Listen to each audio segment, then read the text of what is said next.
Баршаңызға сәлем, сіздер мен Нұр Сезім. Менің каналыма қош келдіңіздер. Бүгін сіздерге өте дәмді кешкі ас голубцидың рецептін ұсынамын. Видеоларды жоғалтып алмас үшін менің каналыма тіркелуді ұмытпаңыз. Алдымен тартылған етке, яғни фаршқа майдалап туралған пиязды, сәбізді, күрішті және кішкене аскөк қосып араластырамыз. Және татымына қарай тұз, бұрыш, паприка қосамыз.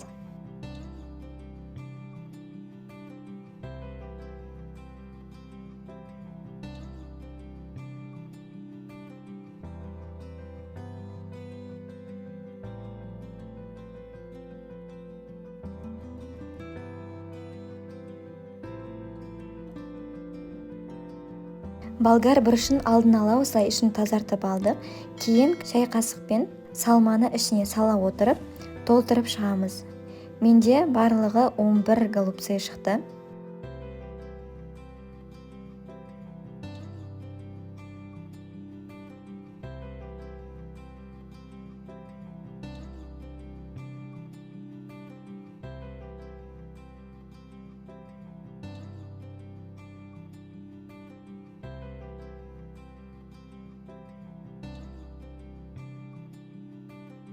Қазанға май құйып қыздырамыз. Қызғаннан кейін оған пияз бен сәбізді саламыз және татымына қарай тұз, бұрыш, паприка және басқа да дәмдеуіштерді қосып 5 минуттай қуырамыз.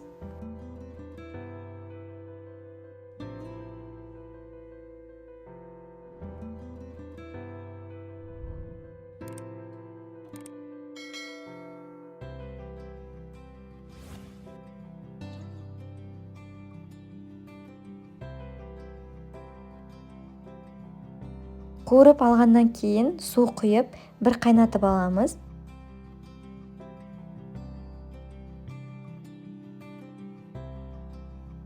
Сорпасы қайнағаннан кейін оған біздің дайын голубцаларымызды салып, тағы да 10 минут қайнатып аламыз.